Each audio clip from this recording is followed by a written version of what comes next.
നമസ്കാരം. ഇന്നത്തെ കോക്ടെയിൽ തുടങ്ങുകയാണ്. എല്ലാവർക്കും സ്വാഗതം. പാവം സംഘികളോട് ഈ ക്രൂരത ചെയ്യാൻ പാടില്ലായിരുന്നു. അവർ കണ്ണിൽ എണ്ണ ഒഴിച്ച് കാത്തിരുന്ന് പെണ്ണുങ്ങൾ ശബരിമലയിൽ കയറുന്നുണ്ടോ എന്ന് നോക്കി ഇരുന്നിട്ട് ദേ ഇപ്പോൾ 51 പെണ്ണുങ്ങൾ കയറിയെന്ന്. എന്തൊരു ക്രൂരതയായിപ്പോയി! എന്തുമാത്രം വെയിൽ കൊണ്ടു ആ പാവങ്ങൾ! അല്പം മനുഷ്യത്വം കാണിക്കണ്ടേ? ആ രാഹുൽ ഈശ്വർജിയുടെ നെഞ്ചിൽ ചവിട്ടിയെ യുവതികളെ കയറാൻ സമ്മതിക്കൂ എന്നാണല്ലോ പറഞ്ഞിരുന്നത്.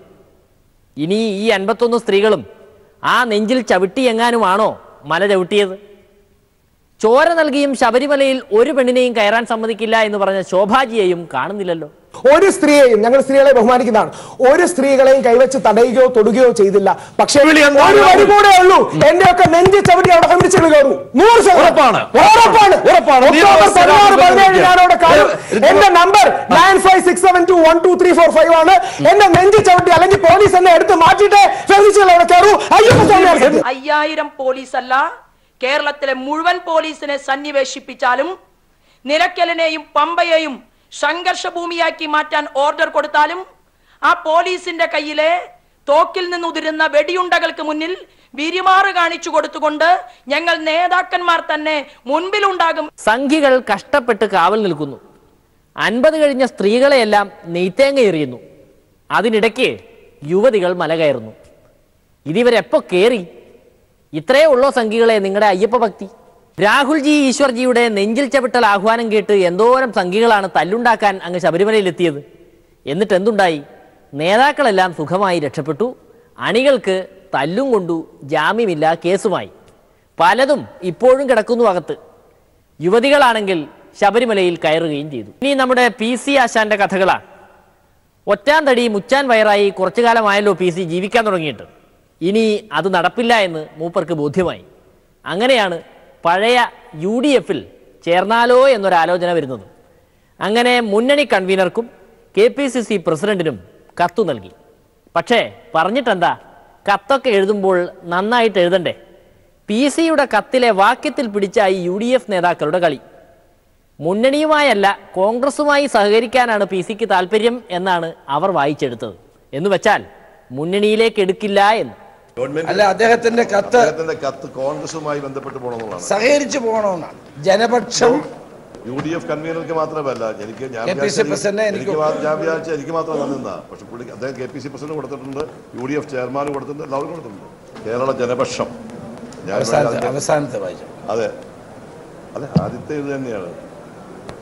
ശ്രീ രാഹുൽ ഗാന്ധിയുടെ നേതൃത്വം ഉൾക്കൊണ്ടുകൊണ്ട് സംസ്ഥാന തലത്തിലും ദേശീയ തലത്തിലും കോൺഗ്രസുമായി യോജിച്ച് പ്രവർത്തിക്കുന്നത് സംബന്ധിച്ചെന്നുള്ളതാണ് കത്ത്. ഈ അവസരത്തിൽ കോൺഗ്രസുമായി ചേർന്ന് പ്രവർത്തിക്കാനുള്ള കേരള ജനപക്ഷത്തിന്റെ താല്പര്യം ചെയർമാൻ നിലയിൽ ഔദ്യോഗികമായി അങ്ങേ അറിയിക്കാൻ ഞാൻ താല്പര്യപ്പെടുന്നു എന്നതാണ്. വേണമെങ്കിൽ ഞാനും കൂടെ വരാൻ കേട്ടാ. വേണ്ട, കോൺഗ്രസുമായി സഹകരിക്കാൻ എന്ന വാക്കാണ് പ്രശ്നം. മുന്നണിയിൽ ചേർക്കണം എന്നൊരു വാക്ക് PC ആ കത്തിൽ എഴുതിയില്ല. കഷ്ടമായിപ്പോയി. ഇതൊക്കെ അടവല്ലേ? PCയെ എടുത്താൽ ഉള്ള മാനവും കപ്പൽ കയറുമെന്ന് ആർക്കാണ് അറിയാത്തത്? അല്ല, അവരുടെ കത്തല്ലേ കിട്ടിയിട്ടുള്ളൂ. ആ കത്തിന്റെ വിശദാംശങ്ങൾ ചർച്ച ചെയ്യുന്നതല്ലേ. UDFിലൊക്കെ അവർ ഇന്നത്തെ ദേശീയ തലത്തിലും സംസ്ഥാന തലത്തിലും കോൺഗ്രസിനും UDFിന്റെയും നിലപാടാണ് ശരിയെന്ന താല്പര്യമാണ് അവരിങ്ങനെ കത്തിടാൻ അവർ പ്രേരിപ്പിച്ചിരിക്കുന്നത്.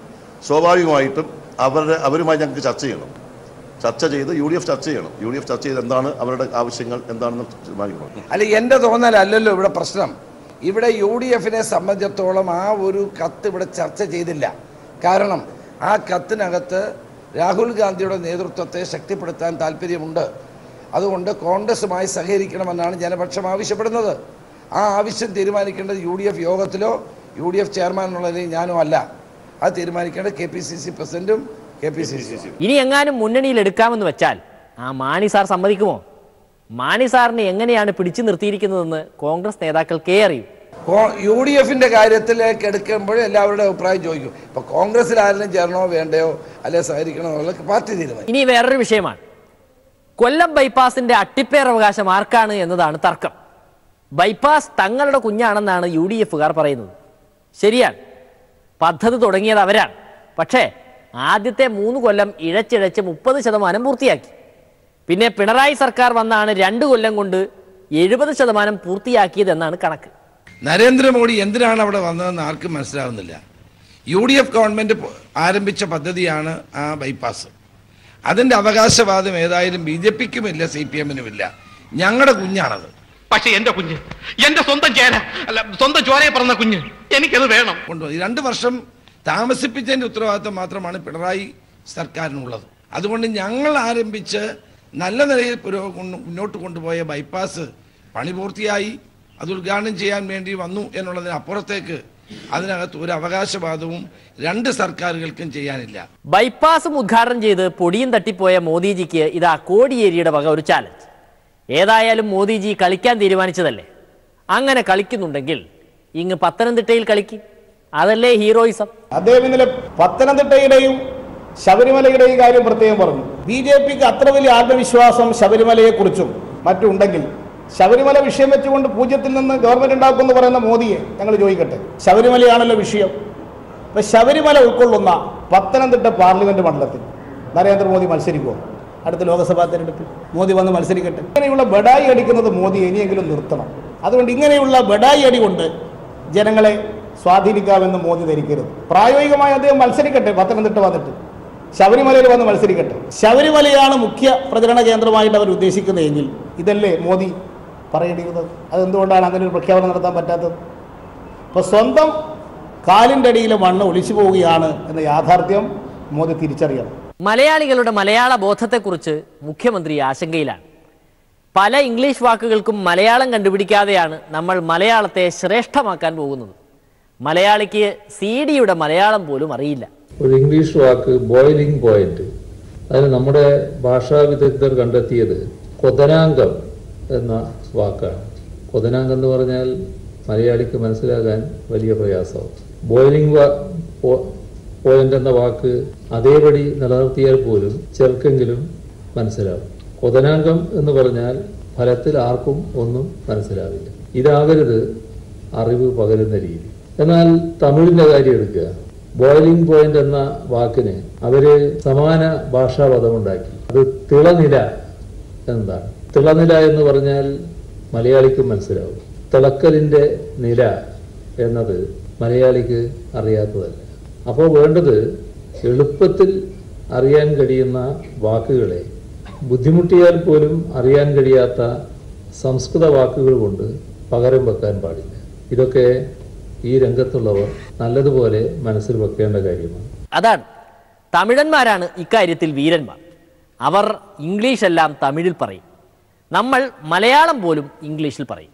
ഭാഷ വികസിക്കണമെങ്കിൽ ഏറ്റവും പുതുതായി ശാസ്ത്ര സാങ്കേതിക രംഗങ്ങളിൽ വരുന്ന പദങ്ങൾക്ക് പോലും സമാനമായ പദങ്ങൾ ഉണ്ടാക്കിയെടുക്കാൻ കഴിയണം. റോബോട്ട് എന്ന് കേട്ടാൽ ഉടൻ തമിഴൻ എന്തിരൻ എന്ന വാക്കുണ്ടാക്കും. CD എന്ന് കേട്ടാൽ ഉടൻ തട്ട് എന്ന വാക്കുണ്ടാക്കും.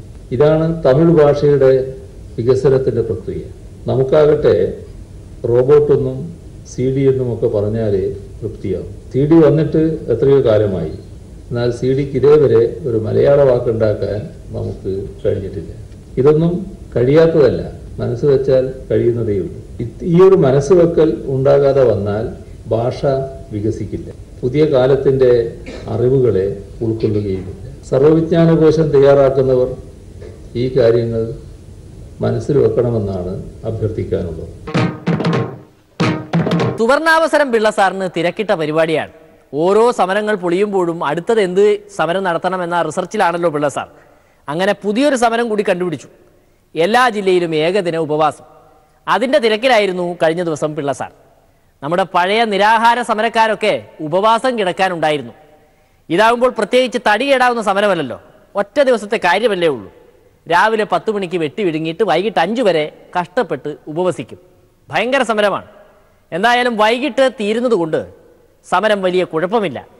സമരപന്തലിലേക്ക് പിള്ള സാർ എത്താൻ വൈകിയാൽ പോലും പത്രക്കാർ വെറുതെ വിടുന്നില്ലെന്നേ. കൃത്യസമയം 10 മണിയാണ്. കൃത്യനിഷ്ഠയുടെ കാര്യത്തിൽ എൻ്റെ മാധ്യമ സുഹൃത്തുക്കളോട് നിങ്ങൾ എല്ലാവരുടെ കാര്യത്തിലും മന്ത്രിമാരുടെയും രാഷ്ട്രീയ നേതാക്കന്മാരുടെയും പക്ഷപാതം കാണിക്കാതെ കൃത്യസമയത്ത് 10, 15, 20 മിനിറ്റ് താമസിച്ചാൽ എല്ലാവരുടെ കാര്യത്തിലും ഈ ജാഗ്രത കാണിക്കണമെന്ന് കൂടി സ്നേഹബുദ്ധിയ ഞാൻ നിങ്ങളോട് അഭ്യർത്ഥിക്കുകയാണ്. ഞാനിവിടെ വരാൻ അല്പം വൈകിയത് തന്നെ വാർത്തയായി ചാനലുകളിലൂടെ പുറത്തു വന്നിരിക്കുന്നു.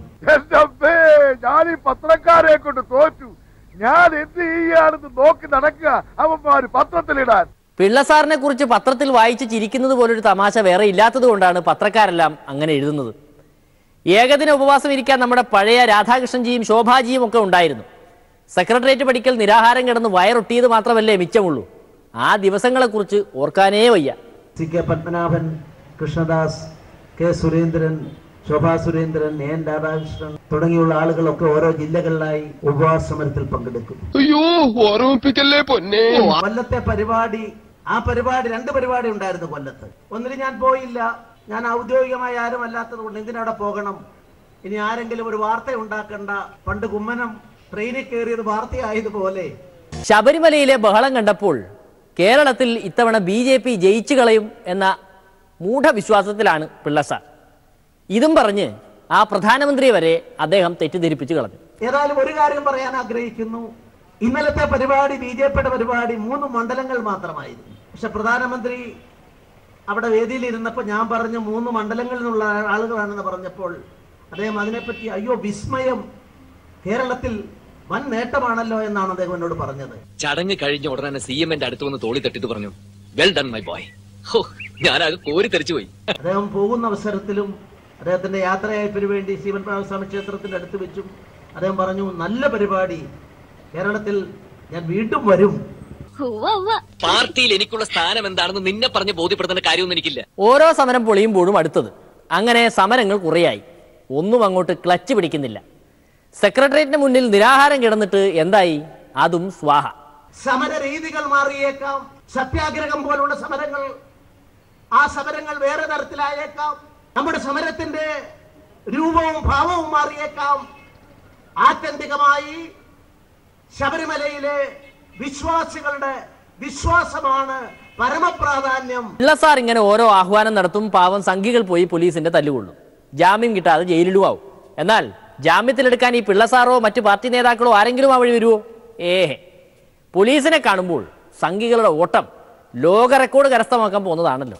സകല സമരത്തിന്റെ മാർഗമാണ്. അതുകൊണ്ട് നമ്മൾ നിർഭയരാണ്, നമ്മൾ ദൈവവിശ്വാസികളാണ്. നിരീശ്വരവാദികൾക്ക് നമ്മളെ മുട്ടുകുത്തിക്കാൻ സാധിക്കില്ല. അതുകൊണ്ട് ഈ ധർമ്മസമരം വിജയിപ്പിക്കാനുള്ള ശ്രമത്തിൽ ഇന്നത്തെ ഇതൊരു പ്രതിഷേധം കൂടിയാണ്. നിയമവിരുദ്ധമായി കള്ളക്കേസുകൾ കുടുക്കി എത്രയോ അമ്മമാരുടെ കണ്ണുനീര് നമുക്കിടയിൽ വീഴുകയാണ്. ഈ ശാപം, ജനങ്ങൾക്ക് ശാപവും ഭാരവുമായ ഭരണകൂടം, ആ ഭരണകൂടം അധികനാൾ പിടിച്ചു നിൽക്കാൻ പോകുന്നില്ല. അപ്പോൾ ഇന്നത്തെ കാഴ്ചകൾ ഇവിടെ കൊണ്ട് തീരുകയാണ്. വീണ്ടും അടുത്ത ദിവസം കണ്ടുമുട്ടാം. നമസ്കാരം.